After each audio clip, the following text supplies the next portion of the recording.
Hey Simone, we're here, NAMM 2018, sort of preview day, Frap Tools. So Yes. what are you showing? So hi, we are here this year to show you the Fumana. It is a dual 16 bands fixed filter bank. It's completely an analog design, and yeah, we are ready to we have it ready, so it will be like shipped in a few weeks, and we are here with one of the pieces from the production batch, so I can show you everything that is capable of. So it's 16 fixed filter frequencies. Yes, these are 16 bands. These are 16 bandpass filters, 48 dB per octave, and there are two arrays of filters. Like this is the main one, the one we are hearing now. So we have, yeah, these are the 16 bands, and it has a second layer of filters like this one, used for as a modulation source.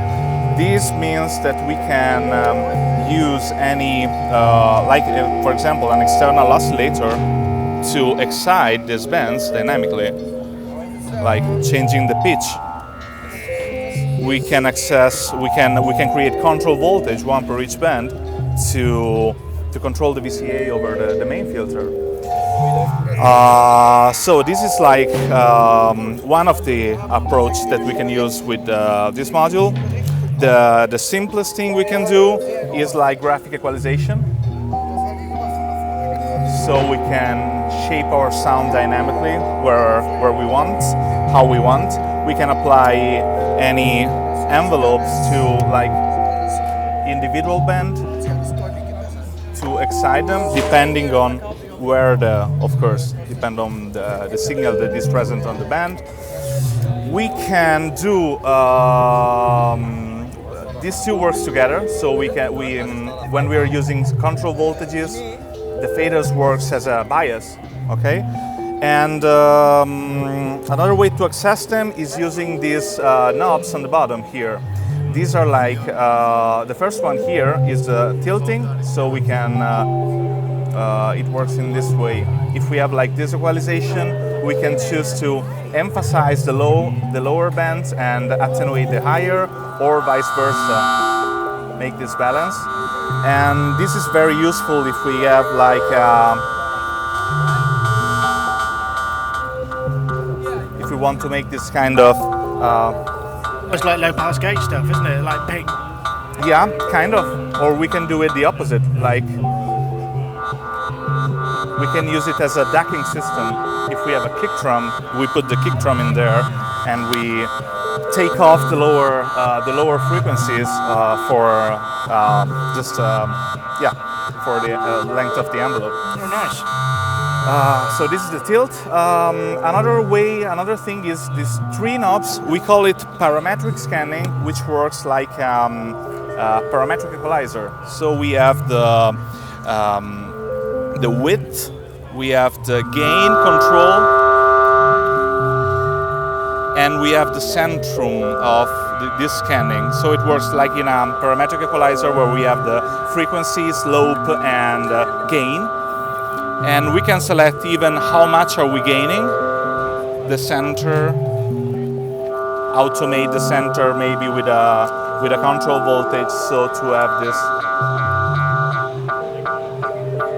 this thing moving, selecting the width of this scanning. Oh, interesting. And we can use it to gain, or we can use it to attenuate, so take off signals, so we can dig holes into the spectrum dynamically with three that's really control interesting. voltage. Is it possible to boost the Q into self-oscillation, or is it just a fixed dynamic range? No, it's not. It doesn't work on the Q. It works on the it is not a main filter. It is working on the amplitude of each of these bands. So it's a control that works on the VCA.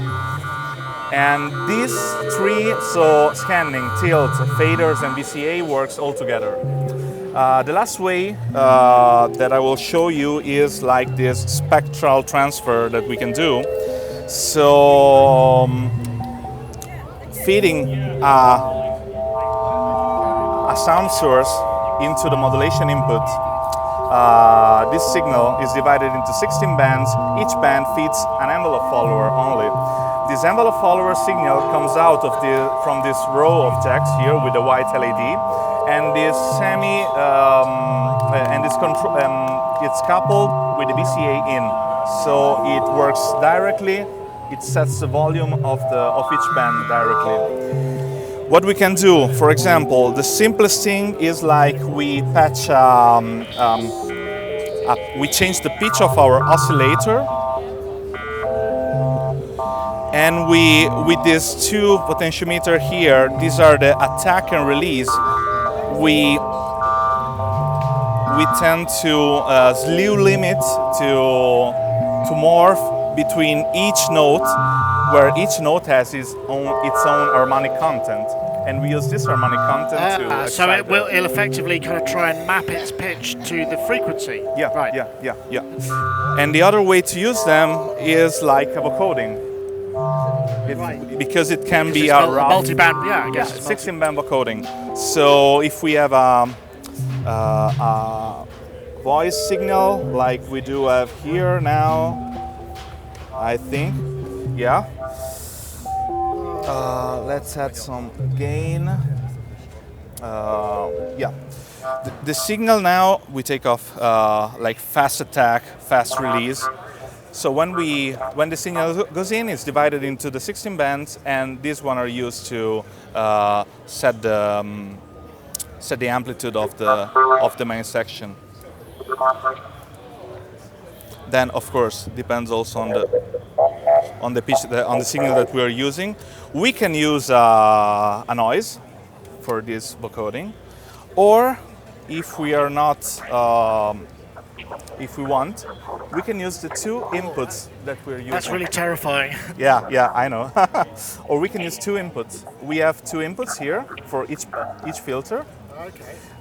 One controls when we use one cable only, we are feeding the 16 bands. When we're using two cables, one feeds the odd bands, the second one feeds the even bands. So we can use, for example, a square wave in one, I don't know where the file is right now actually, but it will start soon. So we can use, there is a square wave on the even bands and a noise signal on the odd bands now.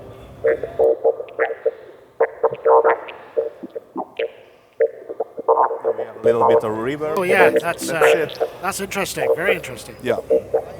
So that's what it can do, like 16-band vocoding or two independent 8-band vocoding. So it's very flexible. Very flexible. Yeah. It depends on what you want to achieve, and you can do really a lot of stuff with it.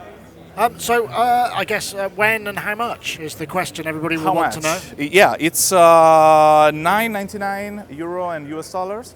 So yeah, and we'll ship in like 10 days, something like that. Just the time to get back from NAMM. All right, so almost ready to go. Yep. And people can get it from all good modular dealers, right? What? People can buy it from all good modular dealers. Yeah, of course, yeah. Thank you very much. You're welcome, thank you.